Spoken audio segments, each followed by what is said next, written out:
Okay.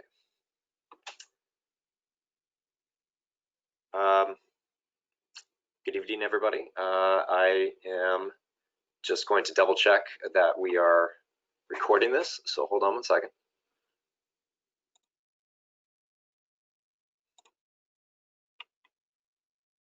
Session is being recorded. Terrific. Okay.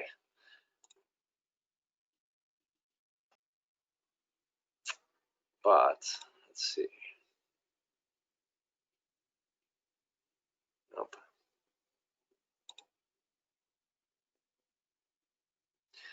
Sorry, everybody. Just give me one quick second here. I just want to make sure that everybody can see the gallery view that we've got.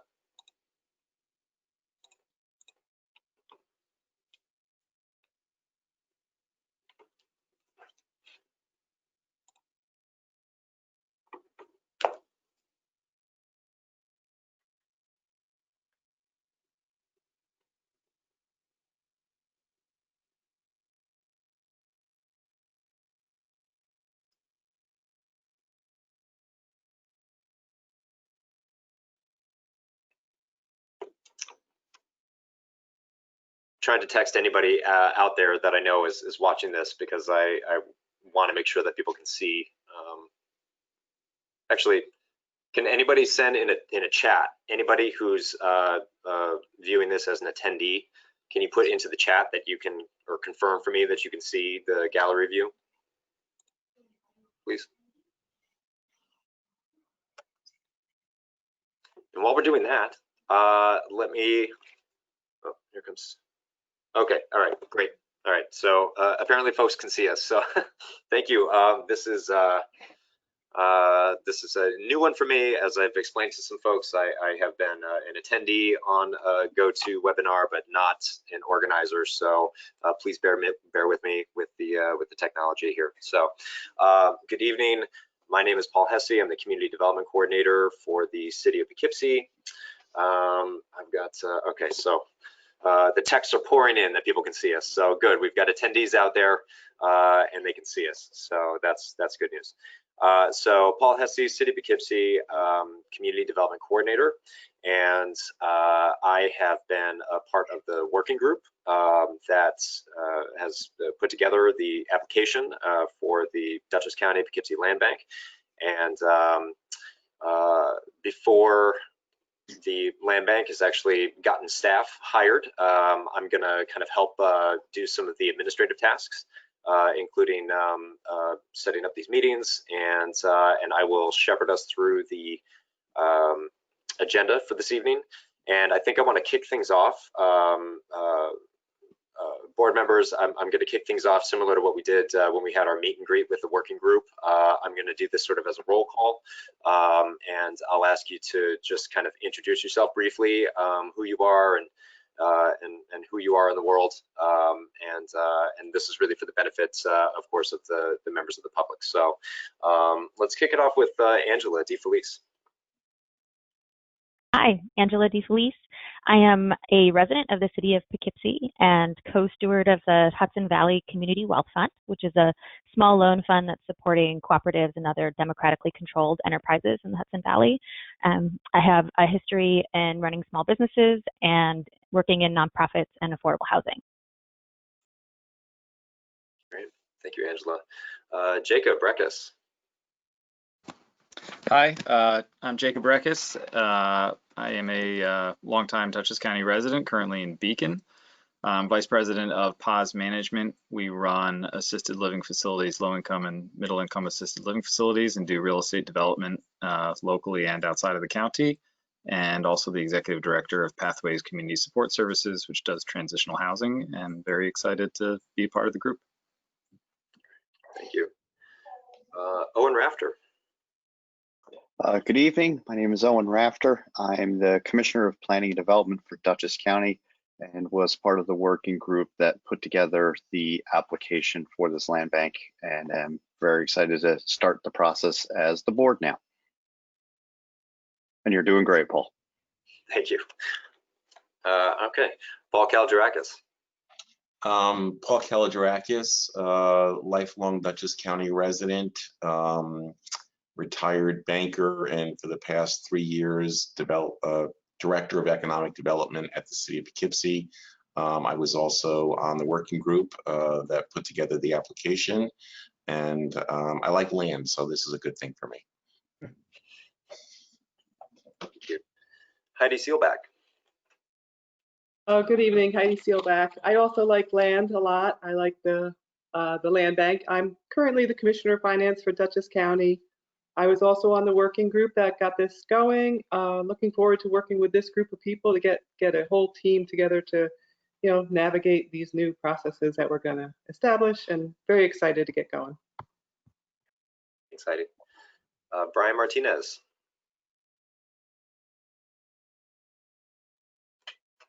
Yes, good evening, everybody. Brian Martinez, Commissioner of Finance, City of Poughkeepsie.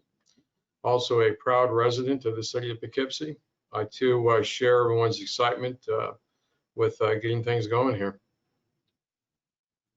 Thanks, Brian. And Brian Engels. Oh, you might be muted there, Brian.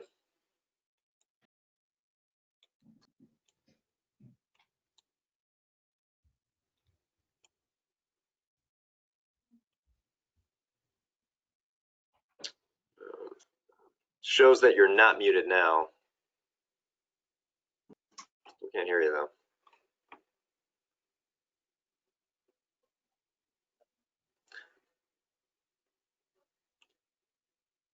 Anybody else getting Brian?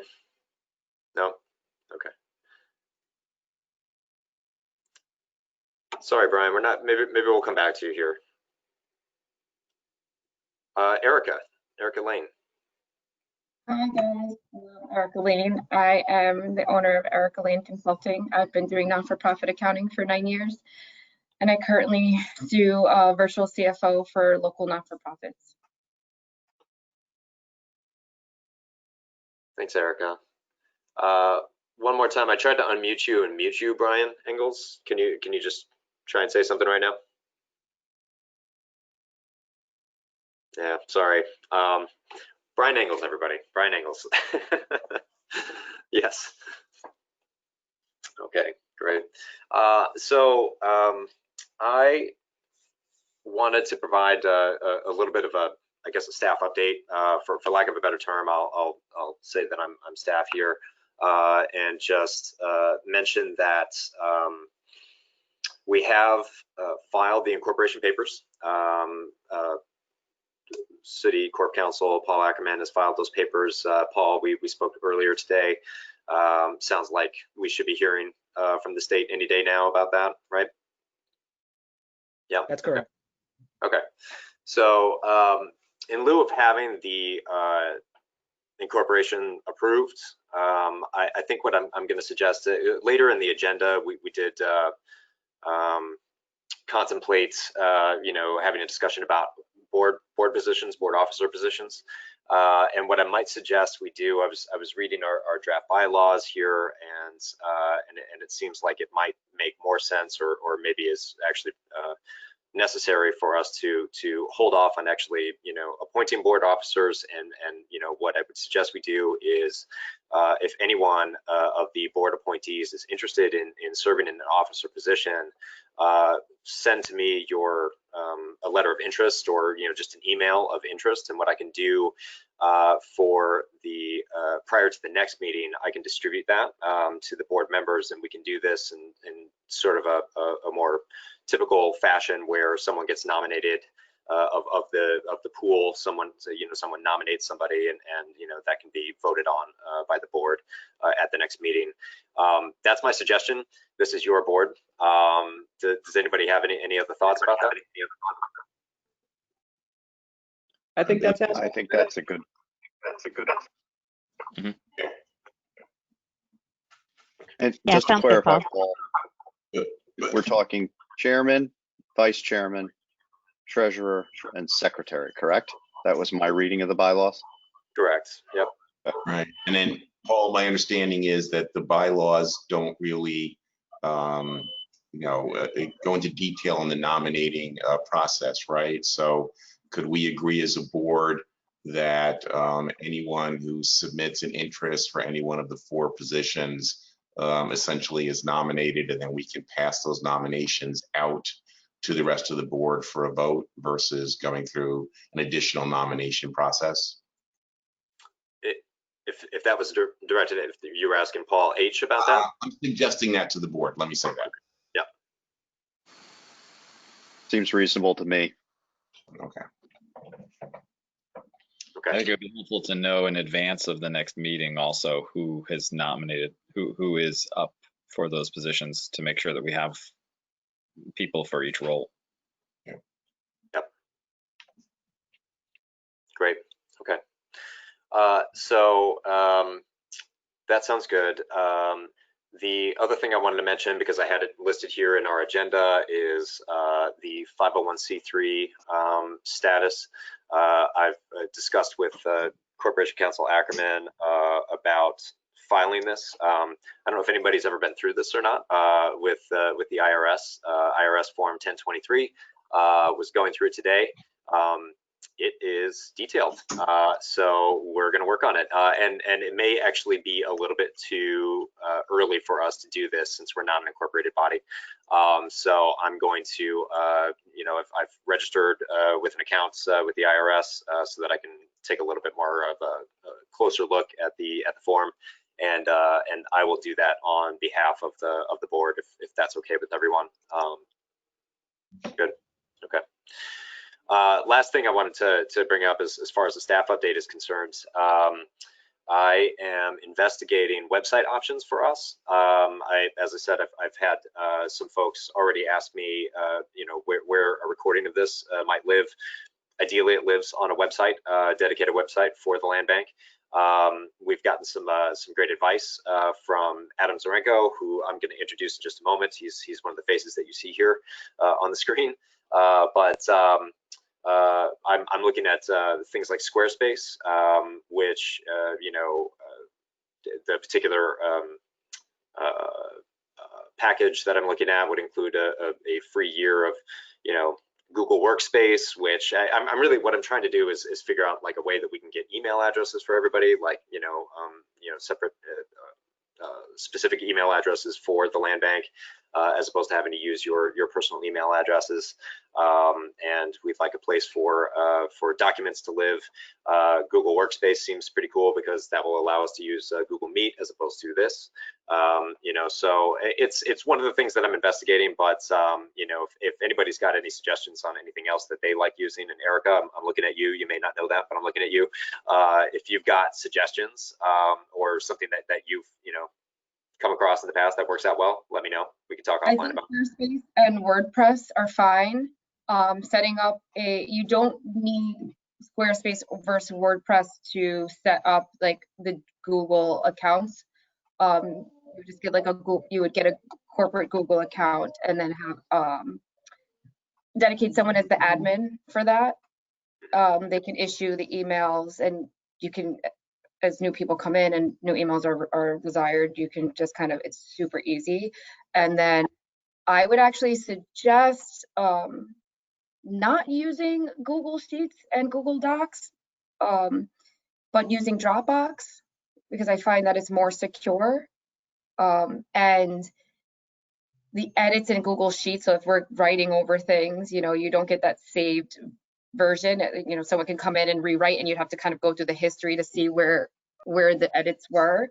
Where Dropbox, you can see when someone adds something into the file, it doesn't, there's not the hoops and loops that you got to go through to get access to be able to edit a file, etc. So I can actually have someone reach out to you with IT from Konica Minolta that I work closely with, and they can give some advice on how to like find the right environment. I'm gonna be coming back to you, Erica. So thank you. No problem. And just to add, I reached out to our computer division at the county to talk about setting up something through the county's webpage, and discussed it with the commissioner, and found it was going to be much easier for us to do something in his organization separately through something like Squarespace or WordPress. Just from a logistical and time frame, it was going to be easier for us to maintain that separately. So we did try that route first, but in consultation, they advised us to do something more like we're talking about now. Thanks, Owen. Sure. Any other questions about websites or advice? Okay. So I want to introduce our special guest, and Adam, I really appreciate you taking the time to join us tonight and just kind of sit through and hold our hand a little bit while we while we take our first baby steps into this. So Adam Zarenko you are the executive director for the Albany County Land Bank, correct? And you are also the president of the New York Land Bank Association, right? And so we had several of us from the board had the pleasure of joining your monthly call earlier today, and I wanted to have Adam give. I know I said be brief, but honestly, take your time. We would love to hear from you about the Land Bank Association. What you all do, what you can provide. I can just say as an opening thought that I've been, Adam, you've heard me say this a couple of times now, but I've been heartened to discover how supportive the land bank community is here in this state, and this call was pretty neat to be on earlier today. It seems like a good group of people, so we've got a good support network out there for us. But Adam, tell us a little bit about yourself and about the association. Sure, thank you. Before I create the illusion that I have it all together, I am working remote in my basement today, so there's like an 80% chance my toddler is going to come tear this sheet down. That's my backdrop, and I'm in an unfinished basement, so don't get spooked if it gets real crazy in the background. So I just had to disclose that because I really feel like that's going to happen because my wife just ran out to do some errands. So notwithstanding that, I'm Adam Zarenko. I'm the executive director of the Albany County Land Bank, and I've been there for about 4.5 years now. So we are one of the larger land banks in the state of New York. We were one of the first 10, and our process of acquiring properties from our county has led us to grow to have a very large inventory. We on any given day have around over 500 to 550, almost 600 properties in inventory. But I'm also the president of the Land Bank Association, and we work with all 25, now 26. Congratulations, I'm very excited to be here at your first board meeting. This is awesome. Land banks, and they come in all different sizes, and I'm happy to share kind of like the high level of what the state of the state's land banks look like, if that's helpful. But we're really excited that you put this land bank together, and I know, and a lot of the people involved in the community development and land banking world know how hard that is, especially to have a joint model like what you've established, and kudos to you guys for getting this far. And I've got to know Paul, Heidi, and Owen a little bit through previous conversations, and just the meetings you've been in, the questions you've asked, the stuff you've done already. You are already ahead of the curve of starting a new land bank, so you should feel really good about that. Setting up your website is very important, and that's your kind of portal, especially now with respect to COVID and limitations. That's a great thing to start with. I was encouraged to hear that. I'm also really excited about the board that you put together, because it sounds like there's a lot of different, there's some residents, there's some people that work in government with different backgrounds and experiences, and it's a good cross section. I've seen a lot of, each land bank has a different board set up and a different way of appointing them. So the intros I heard were very helpful to hear. I think you're going to have a pretty effective team. So just by hearing the backgrounds and the different perspectives. So that's all good. And that's kind of how it starts, because you're going to be responsible for driving the policies and decisions and setting the tone and getting the work done. And then I guess Paul, for now, will have to do most of it on the execution side. So yeah, so we are an association of 26, well, I guess we have like 23, 24 members. We work with every land bank. We want every land bank to succeed. The land banks in the state come in all different shapes and sizes. And if you go to our website, New York Land Bank Association.org, I think it is, we have a map up there. Most land banks serve entire counties, although most of their work focuses on, one or two cities that are usually the county seat, or, the more densely populated areas. And usually within those cities, there's areas that have high prevalence of vacant and abandoned property. So you end up spending a lot of time working in certain pockets. But there's land banks that are up to 6 FGUs, like Greater Mohawk Valley, which is Utica, Rome, and 4 counties. There's city-specific land banks like Kingston and along the Hudson Valley. There's one up in Ogdensburg, which is in the North Country. But most of them are in upstate New York. There's one in each county in Long Island, and there's none in New York City, although there's been on and off discussions about possibly establishing one. So we basically just help land banks and help grow the practice and help educate policymakers and pretty much general association stuff. We advocate, we lobby to make legislative changes that help achieve what we do, which is foster the practice and the growth of individual land banks. And like I said earlier, our whole mission is, the whole point is to make sure every land bank does as well as they can, because we all also live in the state of New York and we all also want to see everyone succeed. So it comes in lots of different ways. Some of you got to, jumped on our meeting today. We get together just about every month and we have a standing agenda, and we are always exploring ways to get funding to land banks. Now we're trying to punch above our weight on the federal level with regard to some federal legislation that's been introduced. We work a lot with the state. We have good relationship with different state agencies, and most of us work pretty closely with our state legislative representatives, which has been very helpful. We work a lot with the Attorney General's office, who is a big supporter and really helped establish the land bank CRI program, which is where most of our original grant money came from. And we're work very closely with local governments and communities. I have 19 municipalities in Albany County, and my first 100 days was just meeting every representative I could, just to understand what's going on the ground, and creating a feedback loop, which is one thing I guess would be helpful just to pass along, that I found to be helpful, is like just getting that relationship and dialogue. And just as much as your land bank will start to see the big picture over time of the vacant and abandoned landscape, understanding the priorities of all the places that you could be working and how to agree on prioritizing. And some areas doing this type of work is more impactful than maybe a couple of municipalities. So sounds like you have a handle on that with the board that you put together, so that's very good. Yeah, I mean, I could talk forever about land banks. I spent all day working on them and for one. So I could take specific questions. I can talk more about the different models. I can talk about policies, things you should think about, programs, what other land banks in other states do. I don't know what's the most helpful. I have presentations. I can send you stuff. I'm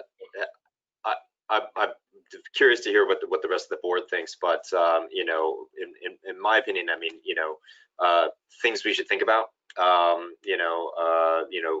Things that you learned when you were a young board, or what you've learned from other boards, I think would be helpful. I think just based on the call this afternoon, understanding what your legislative agenda is and what you're advocating for, and spoiler alert, funding is top of mind, right? So maybe some of that early advice, for young boards, but also what are you all focusing on right now as an association? Yeah. Sure. So I would say just helpful board things that we've learned over time or adopted that are good practices at other land banks with regard to our boards are, setting very clear policies and procedures on, especially around the disposition of real property. And there's lots of policies on all of our websites, and we share all those documents and tweak them for our respective land banks. But eventually you'll be in a position where you're acquiring real estate, so your acquisition policy is always a helpful thing. But disposition policy, the big question is always, the land bank, benefit of the land bank is you don't have to select the highest offer. It's not an auction process per se, unless that's the policy and procedure that you want. But the state allows you, the legislation for the Land Bank Act allows you to be more flexible on your dispositions, and sometimes getting the best outcome doesn't always mean the top dollar. So you want to be clear how the board makes those decisions and the things that they look at and the things that may qualify or disqualify In our case, we have applications that go on a monthly basis. And we do a lot of that work on the staff level, but then we have a committee of board members. So the board forms a committee called the Acquisition and Disposition Committee. And once applications for properties come in, we vet them to make sure they meet those buyer qualifications that we look for. And then we present them to the committee, and the committee looks at all aspects of the proposals and the offers and really forms a recommendation, which then I deliver to the board for final approval in connection with the authority that the board has to approve all the sales as a not-for-profit corporation. So that's a good committee to think about if, you know, when you get there, when you get to that bridge, I guess you want to cross it, but there's lots of stuff out there to look at, lots of different land banks. They should all have it on their website, which is another important thing is when in doubt, put it on your website once you get it up and running, because the more stuff you put out there, the less we found questions, or you could just point people to the website, details about properties, things like that. We also at our land bank have a finance committee. We go through our financials every month. We're a much larger, we're now established, so we have a significant budget every year. We just want to make sure that we're tracking it accordingly. And then those are the two big ones for us. And then we have other committees that meet. And then down the road when you're ready, and it kind of ties into your disposition policies when you start to set your mission and what are the core values and outcomes you want to see as an organization, is like you can start thinking about different programs and ways to leverage your flexibility and powers as a New York State land bank. And we have designed a couple at Albany around working with a land trust to create permanent affordability by putting our property inventory together with the land trust model.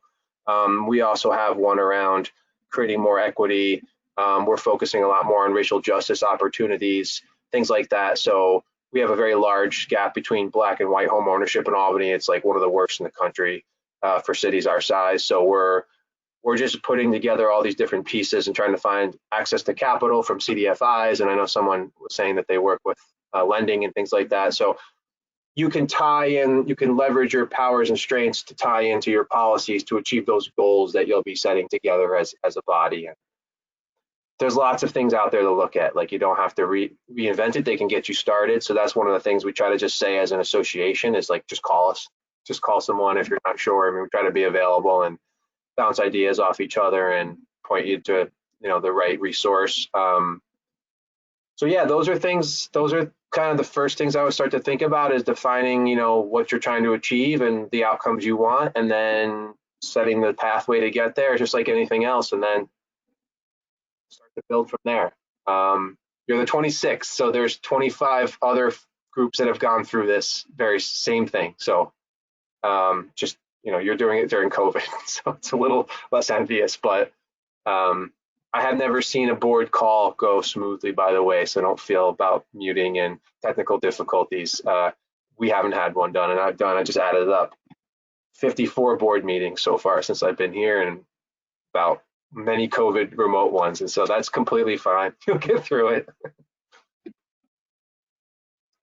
Anything else, Paul, I can cover, or anything on the board would like to hear? Any questions? Could just rapid fire, and I'll try to answer the best I can. Go for it, Owen. Oh, wait a minute. I may have muted you, Owen, because I muted everybody, and apparently I have to unmute you. All right, try it. Sorry. Yep. We know the administrative, the policies, and like you said, there's a lot of examples that we can pull from. But once you kind of get into that mission and purpose and the measures, can you tell me what you think were some of your more successful community engagement, either events or practices, where you were able to bring the community into those discussions? Because, you know, there's a lot of different groups addressing a lot of the things I think we're going to want to look at, and how we can ensure that we're hearing all of that. What have been some of the more successful ways you've done that? Yeah, so that's a great question. So I can only speak to Albany County, but we came in to a pretty substantial, Albany has a lot of community development related organizations, nonprofits. We have a land trust, we have a housing authority. We have a lot of people that are doing similar type things. And I think at first there was a little bit of this, well, we kind of have all these things covered. Why do we really need another not-for-profit entity? And then there was a lot of like just understanding what land banks can and can't do, which was another thing we can help with. You know, we're not a land trust, we're not a housing authority, we don't own properties with people in them.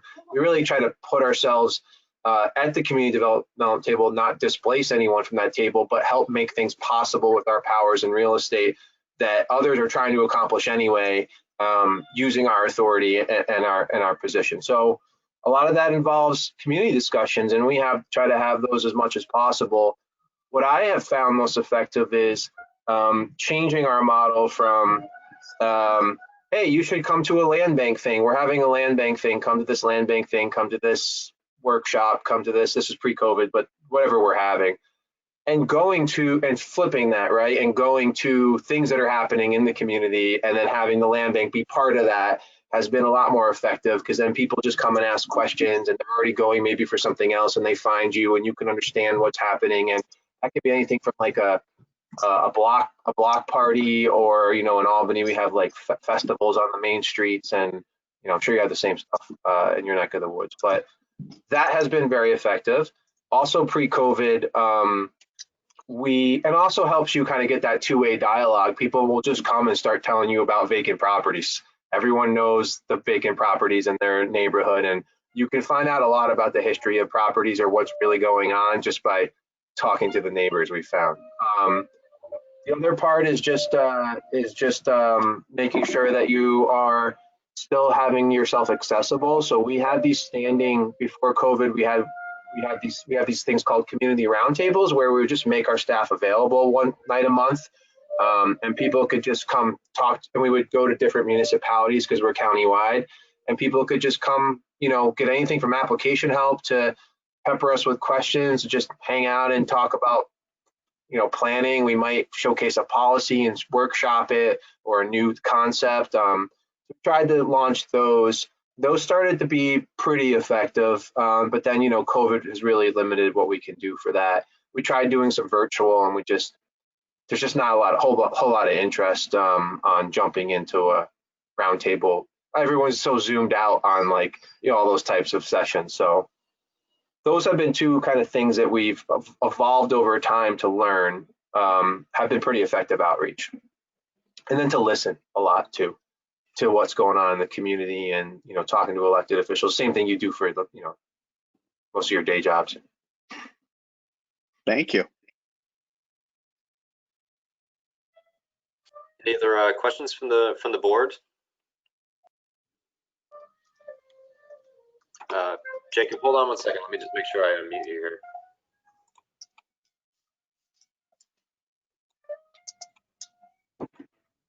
Okay, you should be good to go. So I appreciate being here, Adam. I guess the question is, any suggestions you have about an executive director role and what we should look for? How do we make that person be effective and help execute? You can hear the toddler footsteps behind me. So, yeah, so I mean, I've been at the helm for 4.5 years. I think I've worked with a lot of every executive director at a state land bank in the state. A lot of them are planners or public policy backgrounds, some real estate, but usually came from government or on loan from local government. So there seems to be, and they do pretty well, right? So it seems to be, because it's not, we deal in real estate, but it's really working with people and communities, and some planning, and a little bit economic development, and a little bit housing, a little bit construction. And then, so it's not the type of job that I've seen that you need to have like it helps, but you don't really need a heavy real estate development background. You really just understand what's going on and be able to work with, you know, residents and people. So a lot of planners, a lot of policy folks, and then, you know, as any ED of a nonprofit, and I came from government, so I got a crash course on this. Like, you will also be the IT person, and the, you know, the budget person, and the CFO person, and, you know, it's like restocking the paper towels. It's like, we're not that big, so we're one of the biggest, and we're not that big. So You know, it's just be prepared to be flexible. You want someone that's kind of up for whatever pops up because of, and now, you know, it's just like a lot of you governments, it's like you could start off with your huge, awesome plan and you're developing the next big thing. And then, you know, then you have a tree fall on a property and it's on someone's yard. And then you have to deploy the contractor and then you're fighting over whose tree line is it and what's your tree line policy. It gets like, so it could get kind of into the weeds, but you know, that's where most of the land bank folks, and a lot of land banks are actually part of their government. They're not standalone necessarily entities with independent staff and an independent ED. So the ED could be an employee of state government. Ours and some of the larger ones are independent. And with that, it's really just working with your board to put out, you know, the job description and trying to find the person you want. Leading it really. So. And when you get to that point, we're happy to amplify that, you know, through our networks and share that on our social media and put that out in our circles just because, you know, land bank circles aren't super big. So you could reach someone that could be interested or experienced or know someone. Thank you. Yeah. Any other questions from board members? Raise your hand again. I'm sorry, I muted everybody and apparently I have to unmute you. Angela, hold on one second. Okay, you should be good to go. Great, thanks. Thanks, Adam, again, for being here. The bylaws are going to be one of the first things that we need to do. I think for the legislation, we have 45 days to get it done. And I know they can always be updated down the road, but just having, you know, run an organization, are there things that come to mind that you would suggest making sure that we look really closely at or lift up in priority as we kind of review the draft that we've been offered? Yeah, that's a good question. We're actually in the process of revising ours for the first full comprehensive revision, I think, since we were established. We've done some smaller things here and there. A lot of it's legal, like a lot of it's with our attorneys who are just updating a lot of the clauses and the best practices and the things, the identifications, all the things that you want to see in there. With regard to like operations, we are clarifying our committees and how they are committees of the corporation versus committees of the board, different things like that. And really, it's really just making sure that you're writing in, I guess, well, I'm learning it. I didn't write the original ones. I wasn't here for ours, but a lot of legal input and then making sure that your kind of structure that you want is written in there. The officers, the executive director. I would say look at ours, but they're all it's gonna change pretty substantially. So you could look at some other land banks. Syracuse has a good set of bylaws if you've looked at theirs already. But and then if you have counsel working on it, you could just we have a land bank association general counsel that helps us with, you know, finding things that would benefit all land banks, legislation changes to things like bylaws, policies. The new paid sick leave is what we talked about today for land banks that are subject to that. The state law changes, you know, if you're an independent entity, you have to make sure that you have your finger on the pulse on those things. And so we try to share that information to make sure you don't accidentally forget to adopt something like that. And if you start to staff at some point, you know, employee handbook, personnel manual, that's something that as we grew, we had to adopt to make sure that our policies and were clear with regard to having employees, and we have 8 people. So things like that. It's a little separate than your bylaws, but they are still structured through a committee.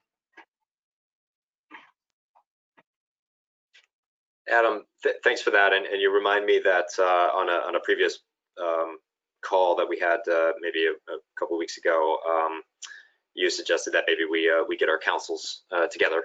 If I wasn't clear about that, I didn't introduce everybody when we first started this call, but Paul Ackerman, the City of Poughkeepsie's Corporation Counsel, is on the call. Throughout the working group process to put this application together, we also leaned heavily on Linda Fakuri from the County Attorney's Office. So Paul's counterpart, so perhaps at some point I can just That's awesome. Yeah, that's great that you're getting those resources right out the gate too. So hi Paul, thanks for doing that for the new land bank. One more thing, Paul H. if I could, just because, and then I know there's a question. Hey, so I don't know if you're going to get to it or when you will, but we had, hey, come on, man. This is like an important call. So I'm sorry. I knew this was coming, so that's what. Completely okay. I'll be right up. Is thinking about how the real estate and how you're going to think about disposing of real property to your land bank. So the other side of your acquisition policy, the best practices are to have a mixture of real estate, both geographic and in terms of the condition of the asset and maybe even types of the asset. Our land bank actually gets more land, vacant land, than it does buildings. I heard someone talking about the land itself. I mean, there's a lot of vacant lots in the cities and land in the outlying areas that are hill towns. And then we also get a mix of buildings, 1 to 4 family residentials, now some mixed use and commercials, odds and ends. And, you know, we try to take everything the county makes available, and the deal is kind of they make everything available. We're very fortunate in that way, but it also is good relationship because we frankly we specialize in this function that the county used to be doing, disposing of it, and we do it better. Our outcomes are better consistently. I mean, that's just a data point. The properties go back online and stay online because of our enforcement policy, et cetera. But it does help us to get a cross-section countywide because a sale of a property in it's a form of support, right? A sale of a property in a stronger neighborhood helps offset the costs of properties where they need more to put in than they're worth because of where they're located in the weaker neighborhoods. And so it is essentially a cross-subsidy model, but it's really, we see it as helping every community because there are vacant properties in I'm sure you'll have one in every municipality go through foreclosure at least. So that's just something we always note because it's nationally, it's a best practice. Center for Community Progress has acknowledged it. I know there's considerations from the government side of the real estate and the value and the transfers and stuff. And so we set up a way to share revenue in Albany County where at the end of each year, we actually share a portion of the proceeds to help, you know, acknowledge that part of what the county's providing to us. And we end up doing the processing for the real estate. So we also will eventually, like we did in the past, land banks are going to get more grants somewhere, somehow. We believe that very strongly because they're going to be so important over the next 2, 3, 4, 5 years. So we can get to grants that aren't available to local governments. So our land bank, you know, the county's provided us direct operating assistance plus properties upwards of $3 million since we were established in 2014. But we brought home over $8 million worth of grants that were only available for land banks and put them back into neighborhoods where money wasn't going from private investment. So it does become a very complementary relationship. We also take all the management and maintenance responsibilities over, et cetera. So that mixture of real estate has a lot of benefits and return on investment to our county and our local governments. So I just pay that forward because we benefited from that. I just share that as something to consider while you're structuring that part of your operation and your relationship with your FGU. Owen? Perfect. Yeah, I just wanted to share with the rest of the board members that I believe the working group, we use the Albany County and Syracuse bylaws as the basis for the bylaws that were included in the application. So that's the baseline that we started from. That sound right to the working group members that are on the call? No, it's good. Okay. Jacob, did you have a question? Yeah, I mean, I'm not sure if seeing some of those other policies that other land banks have would be possible, but I think, Adam, one of the things you just referenced, which I've heard sort of through the grapevine as really important, or a really important policy of a land bank, is the enforcement that you mentioned. And sometimes I've heard it called a reverter concept, and I think that that's a sensitive topic. So I'm just curious what guidance or suggestion you can have for us as we think about that. Yeah. We have that on our website. It's under our disposition policy. The second half is the enforcement and compliance policy. We employ what we got it from Syracuse, who got it from land banks in Ohio. It's a good practice for property sales, and it essentially looks like this. Like, we have a couple different tools we can put against property sales to make sure that whatever outcome we approved and agreed to happens, especially on buildings. So for us, we put an enforcement mortgage and no development note on the property on the sale to make sure that the buyer, under whatever timeline, usually whatever they propose, if it's within reason, they have X amount of time to put into play their plan that they propose to us, their scope of work, which has to bring the building to code. And when the code, when we get the C of O or the certificate of ROP and we see it, we discharge our mortgage on the property because the property is livable up to the municipal standard. Sometimes the buyers, something happens or something changes or they get different job. I mean, we've done a couple hundred of these. We have the right to have a deed in lieu of foreclosure, so the property could come back to us. We will look at it and understand the situation. And in a rare case, we do, if the buyer goes into default on the mortgage, which could be something like abandons the building, stops paying taxes, all the things that led to the problems that we have, gets a lot of code violations they won't clear. We could pursue foreclosure actions. I will say that I think we've done 200, maybe 300 of these. We've had to file foreclosure action once.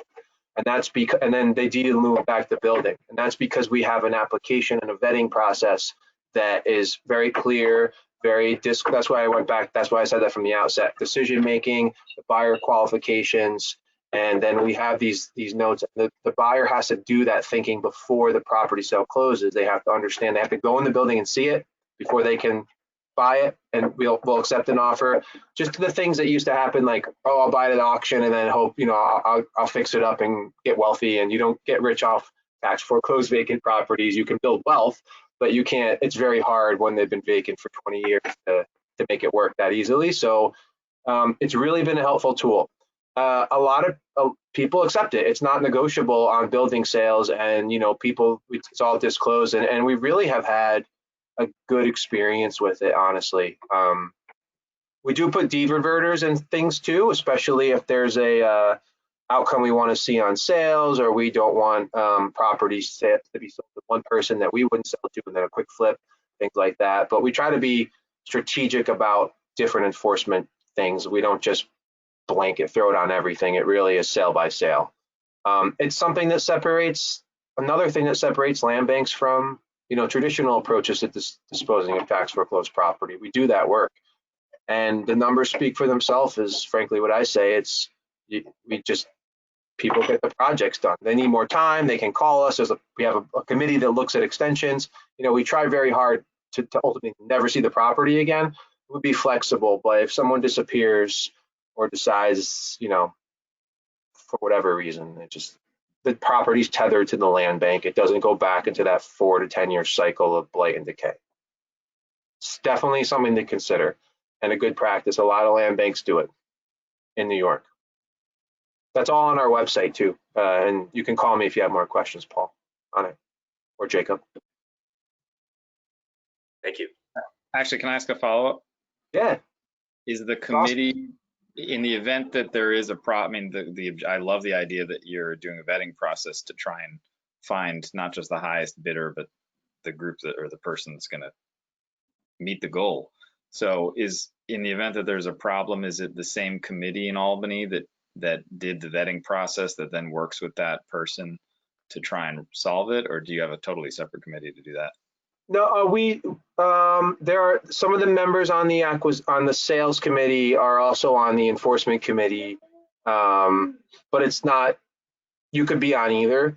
Usually, we have a staff, so we have several staff members, and usually by the time we have a sale, we have established a relationship with a buyer, or it's a buyer that's applied for other properties, and we're just working with them to find one where they'll get approved.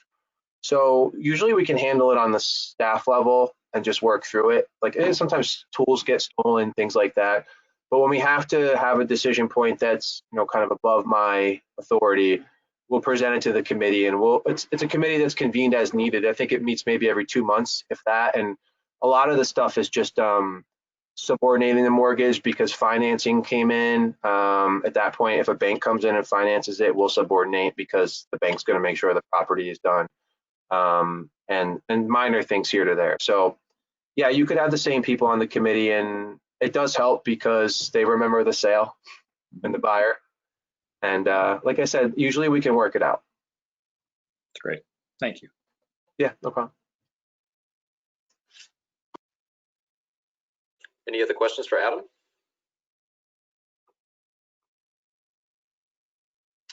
Oh, Angela. I'm curious, what are the trainings available for new land bank boards, either from the Land Bank Association or that you're familiar with on a national level? That's a really good question. So the association doesn't have any trainings, but I'm asking myself why. I don't know why we don't do that. That's a really good idea. So there is like a board, there's like a, as a New York State public authority, which governs land banks largely, there's a public authority, there's like a special board training board members have to take each year. And so that's one to recognize. And I think when you guys connect with our association counsel, he can detail those. There's a group called the Center for Community Progress, which is like the national nonprofit of all things land bank. They're amazing. They hold webinars like at least monthly, I think, and all things vacant and abandoned properties, but especially things around land banks and how to use land banks, like practices from across the country, which are definitely cool to check out. I think some of them might be even free. So like if you just sign up for their online mailings, they also send clips out from just stuff that's going on from all over the country, like by state, so you can digest. And so it's not really a training, but you can learn about different types of like webinars and things like that, discussions, but also see what others are up to, because you'd be pretty surprised. Like some of our best programs, like one of our lot programs, we found out there was a similar concept in Detroit. And so we called Detroit, and I think there was one in Chicago, and we just like our state land banks are all willing to like help others out. Other land banks in the country like are so excited to get on the phone and share what they're doing. So we find those through those kind of digests, because it's hard to see what's going on in a different state, but they have very similar problems in other cities around the country.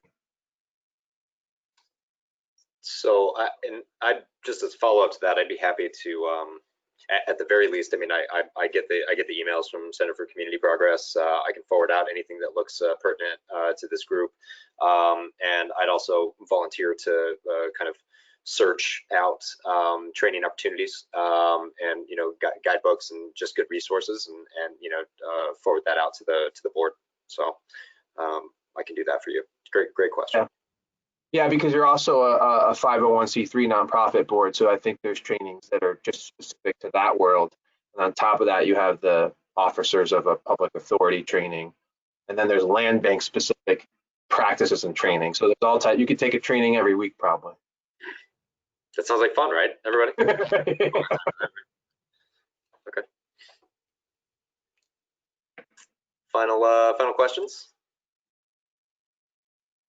My son went upstairs to do something, so I have more time, I think, until I hear something that sends me upstairs. So, well, if you have any more questions, just reach out. You guys have been great about it. Well, I usually don't know the answer, but I can find someone that does. And you're welcome to come to the next association meeting. I know you're just getting started, and ask questions. And we're thinking of you guys when we're asking for money from different levels of government and stuff. So. Congratulations, honestly, on setting up this new land bank. It's very exciting, and I'm really honored to be part of the first board meeting. Best of luck. Thank you so much, Adam. Thank you, Adam. Bye, guys. Thanks, Adam. Bye. Thank you.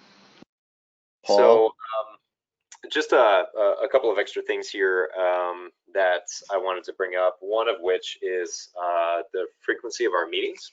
I was reviewing the intermunicipal agreement, and we are required to meet at least semi-annually. I would suggest that we meet more often than that, especially in these early days. Does monthly sounds doable? And is that okay? All right. I realize that we've lost some of our members here, and I should have acknowledged this at the beginning. Unfortunately, Reverend Susan Fortunato could not join us tonight. She had a family matter to attend to, and we lost Paul Kaljarakis for also for a family matter. So, but for the remaining board members that are here, do evening meetings work for everyone? Is this okay? An evening meeting, 6 o'clock ish? Okay. I'll probably send out a doodle poll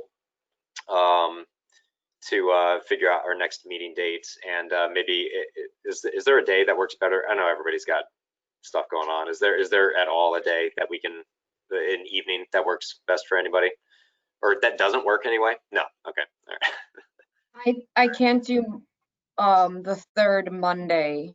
I think it's the third Monday of each month for another board commitment.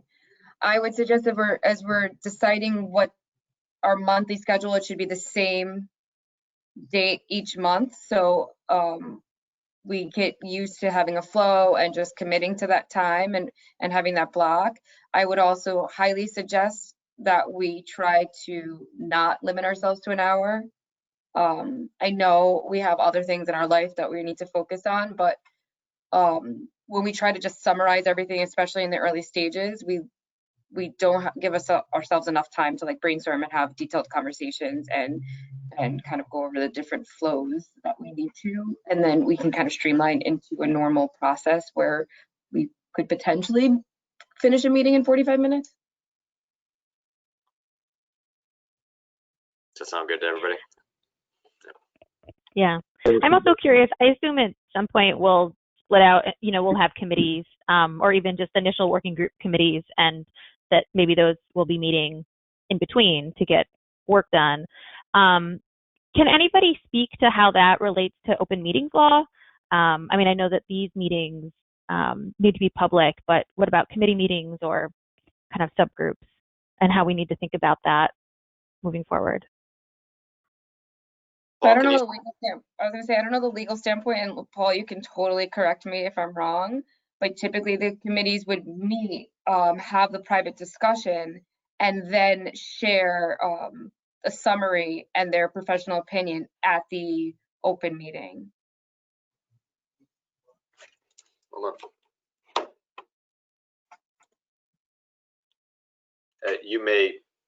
I've unmuted you. There you go. So as long as the committees are not a majority of the board, they are not subject to open meetings law. So I would just recommend that they be less than majority, and then they would not be subject to open meetings law.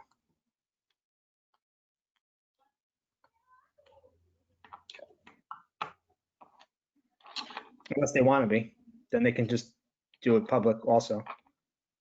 So. Great. So I'm going to follow up with everybody by email after this, and I will remind everyone to send me their letter of interest or what have you by email to serve in an officer position on this board, and then I can distribute that out prior to the next meeting. I'll also send out a doodle poll to get a date on the calendar for our next meeting. It'll be sometime obviously in November, probably. Well, we've got holidays to contend with, so I don't know. I guess maybe we'll try the second week of November. I don't know. We'll figure it out. Other things, I mean, that's pretty much the agenda. What we didn't get to today, and I know what I asked everyone to do was, come and maybe be prepared to talk about the draft bylaws. We can continue to review those as a group. Does anybody have any initial thoughts or questions, concerns about the bylaws? Has anybody had a chance to read them? Paul, I did get a chance to take a look at them. And in keeping with Adam's suggestion, there is excerpts from other boards that have them in place, have been in place, and have been active for quite some time, that have elaborated on them. And I've begun putting together some of that, incorporating with the templated copy that we have there. So I'd be happy to send that out and give everybody a look at it to hopefully jumpstart that process.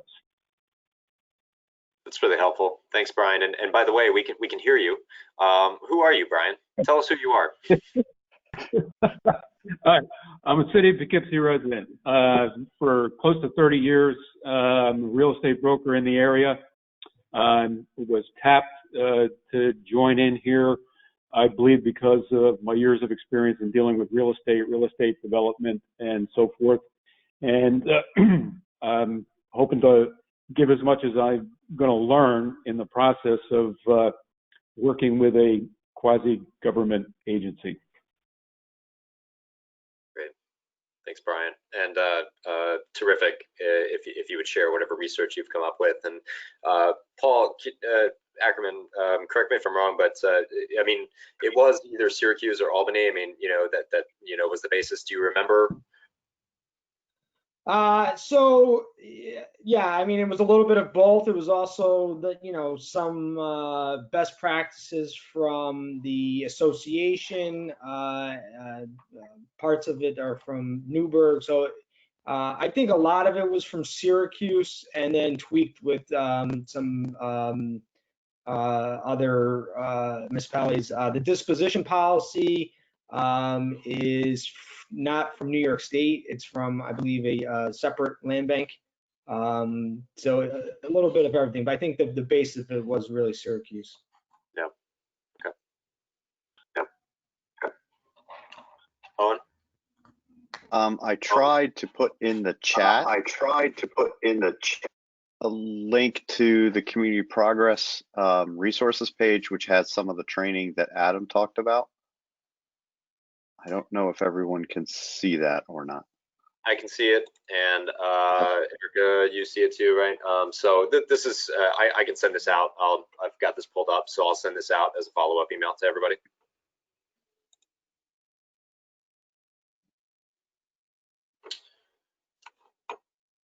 But these were the items that I had on my agenda. Does anybody else have anything else you want to discuss tonight? No, I took notes. I'll clean them up and then I'll share them with the group. I know I can't help it. Goodness, board, you're looking for an officer position, I think. I don't know. I do not want that one. Good, but I appreciate that. I took notes too. I'm not great at taking notes though, so let's get together about this, and I'll put everything together as part of our meeting minutes, and I'll, at least for the time being, hold on to them. Once we have a website, someplace for things like this to live, we'll make sure that they're out there in public. So, yep. I'd also like to suggest there is a link that you can add to your Zoom and webinar meetings that will transcribe the meeting as long as it's recorded. And then what that will allow us to do is to have everything documented, and we can clean it up and summarize it as we see fit, instead of me like looking to the side and kind of whatever, and not having the person completely invested in the meeting. I will send you the link for that as well. It works really well. Please do. Thank you. And I think that's part of the executive order from the governor's office requirement that the recording transcription be available at a point in the future. Okay. All good things that we're learning tonight. So great. Unless anybody has any objections, I might close this meeting. Does that sound okay? Can all go watch the debate? Okay. So it's 7:09. We're calling it quits for the night. So thanks everybody. Great first meeting. Really appreciate everybody coming out tonight. Thanks everybody for all the attendees that came tonight. We had a number of folks sign in, so it shows that there's really a lot of interest out there in the community. So cool on all of you. So thanks everybody. Thank you. Thank you. Good night, Good night. guys. Thank you, everyone. Oh, I need to edit.